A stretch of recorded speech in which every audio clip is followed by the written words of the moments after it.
Hello, I'm Nico Fitz. We're doing Limehouse Blues by Jimmy Rosenberg. Let's have a look.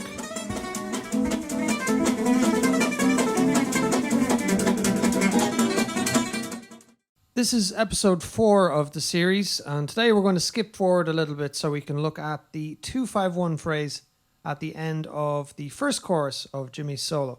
So the phrase sounds like this.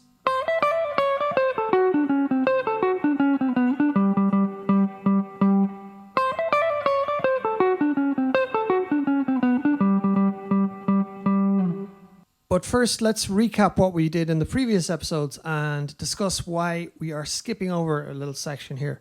In the first episode, we looked at the opening phrase, which is over a dominant chord, and we looked at how to use the E7 Gypsy Jazz box to play over dominant chords. So the phrase was this. And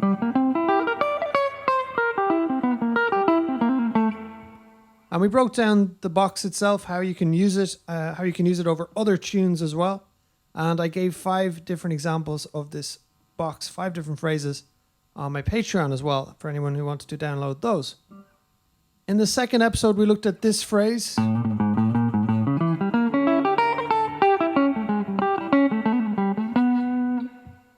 we looked at using diminished patterns over dominant 7 chords. In the third episode, we looked at a long stretch of what looks like E minor, which is actually played over 4 different chords, over G, E minor, B7 and A7.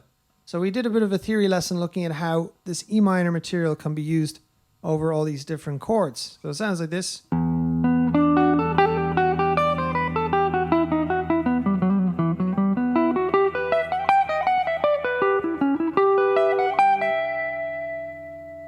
I'm going to skip over a few of the phrases here because I think they're not as teachable as some of the other phrases in this solo.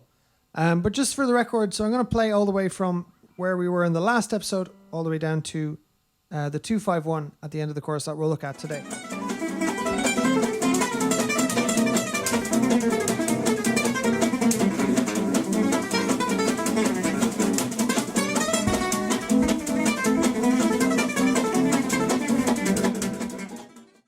There's kind of a 2-5-1 type phrase, which brings us into the second half of the solo.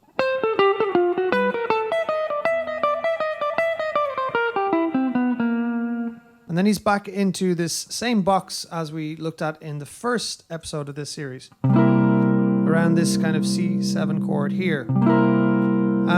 It's not as useful a phrase as the one that we studied in the first episode. It's a little bit erratic. It's very much dictated by this syncopated idea that's been running throughout the solo. So we have this kind of a pattern, like we've seen in some of the other phrases so far. This continues. He's picking up a syncopated pattern like this.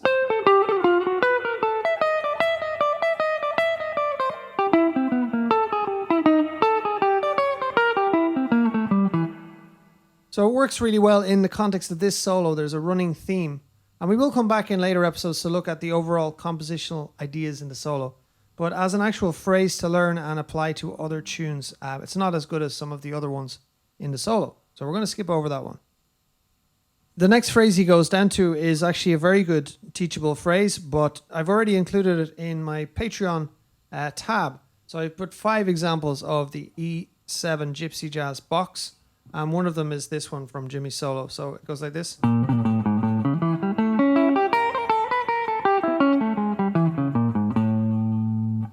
Well, it's a really cool phrase to learn and to apply to other situations. It's very useful.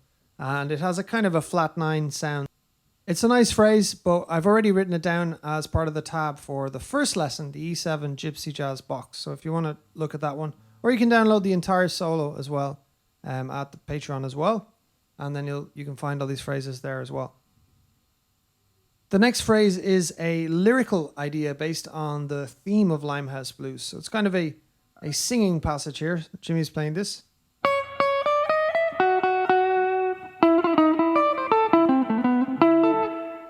And then a little bit of A minor over A minor. I'm going to skip over that too. It's more of a compositional moment. So in the first chorus, he plays and then in the second chorus, which we'll see in future episodes, he plays this. So it's more there as a compositional idea, and we'll come back and look at those later. But in terms of a teachable phrase, we're just going to move on to the next one. On now then to the phrase of the day, which is the 251 at the end of this chorus. So this is how the phrase sounds.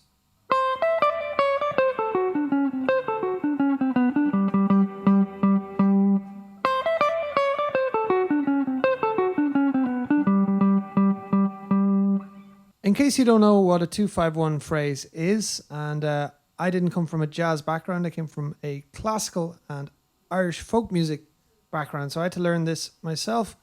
But basically it is what it says, 2, 5 and 1. In this case we're in G major, so G is 1 and A minor is 2. So it's A minor 7, then D7, which is 5, so 2, 5, and then to 1, which is G. So again, the 2 chord is A minor 7, the 5 chord is D7, and then 1 is G. So that's 2, 5, and 1. The 2-5-1 chord progression very strongly establishes what key you're in. So in this case, when we hear this A minor 7 to D7, and then it resolves to G, we very strongly know that we're in G major.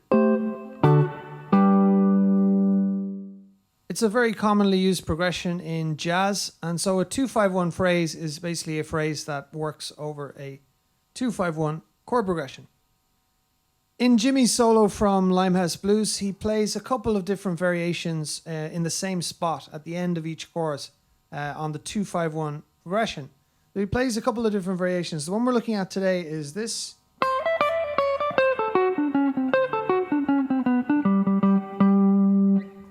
But he also plays this one.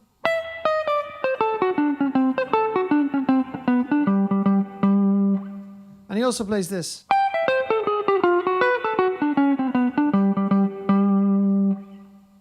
And I'm going to include all 3 of those on my Patreon download today. So if you want to download 5 examples from different gypsy jazz players, and I'll also include those examples from Jimmy Rosenberg on the file as well. I want to include those other examples because they're all around the same kind of shape. One thing to mention in this case is that the rhythm guitar is usually written here as C minor. So C minor, then D7, and then back to G. And the reason for this is that if you play a C minor over A, that gives you the sound of an A minor 7 flat 5. So this kind of sound of a C minor with A in the bass. So that gives you your 2-5-1. But the 2 is a minor 7 flat 5 as opposed to an A minor 7. But without getting too bogged down in that, we're looking at what Jimmy is actually playing, and it works over this progression. So we're going to study these examples. So I've included on the download on Patreon the 3 examples that Jimmy plays in this solo, and also another one by Borelli-Legren, which also is very similar. So it's like this.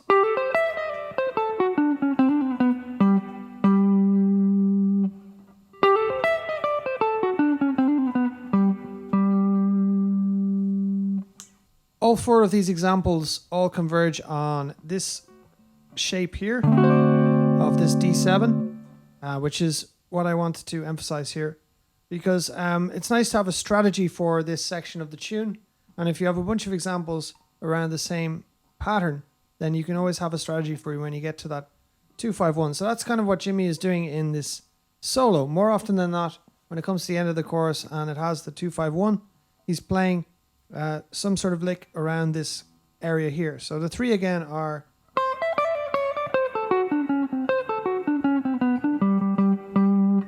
And then we have...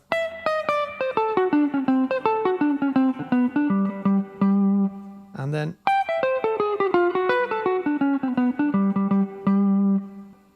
And the Borelli-Legren one I mentioned as well.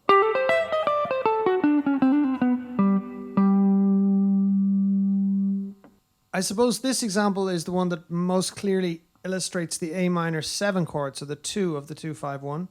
This one by Jimmy.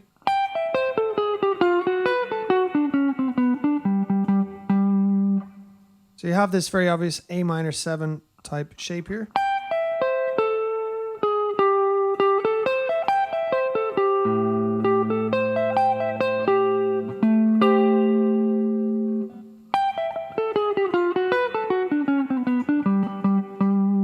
And then coming down into the D7 shape that I mentioned before, this shape here. So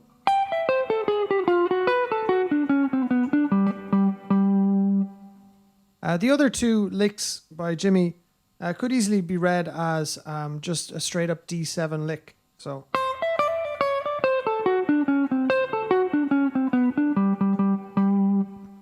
he's going from the 7th of D7, this C note here on the top E string. So on the 8th fret, so he's going like this. So it's the 7th of D7, then it's the 9, and then it's the root, and there's a little enclosure around it.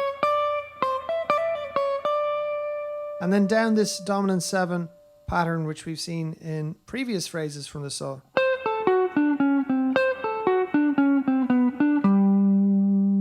Again, a nice compositional touch that he's referring back to some of the other phrases that he's played so far in the solo. So.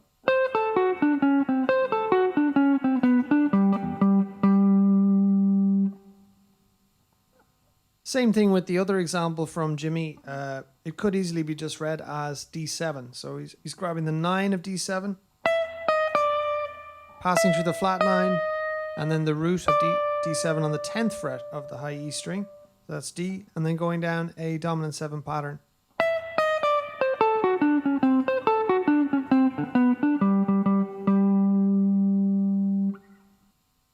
So it's only really one of the 3 phrases that Jimmy plays in this spot over the 2-5-1 progression. Only really one of them very strongly emphasizes the A minor 7 chord, so that's this one.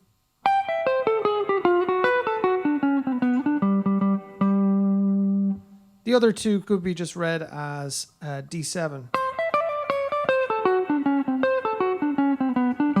Or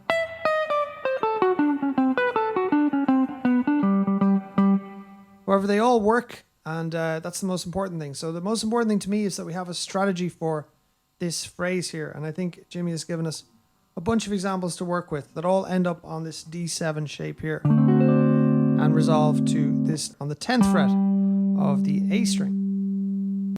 This is a great advantage of studying the entire solo. So we see that there are certain strategies that Jimmy is using. So whenever the 2-5-1 phrase comes in at the end, more often than not, he's playing a 2-5-1 phrase around this D chord here, D7, and resolving to this G on the 10th fret on the 5th string. So this is a really good thing to observe, because it means that we can adopt these strategies ourselves and then be prepared for playing over different sections of tunes. And that's what I want to do in these videos. I want to look very closely at what's going on and to borrow some of the ideas and some of the strategies that are involved so that we can develop our own strategies that we can handle all the different sections of this tune.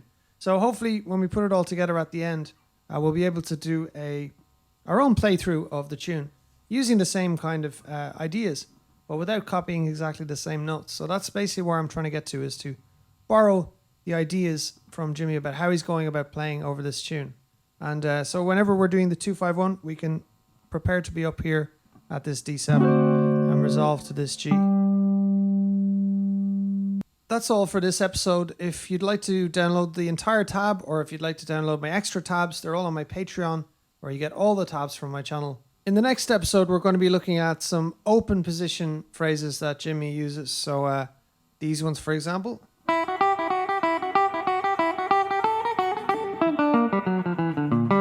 And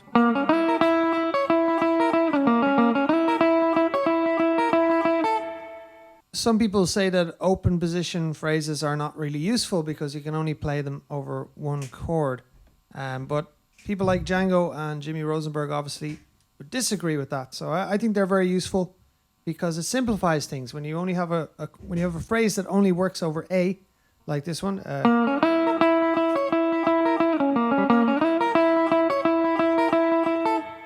That only works on A7. And so you never really have to think too much. You see A7 coming up and you have that phrase. So it's very simple, actually, to think about. That's all for me today. I will see you in the next episode. I hope you enjoyed practicing the material. Until then, see you.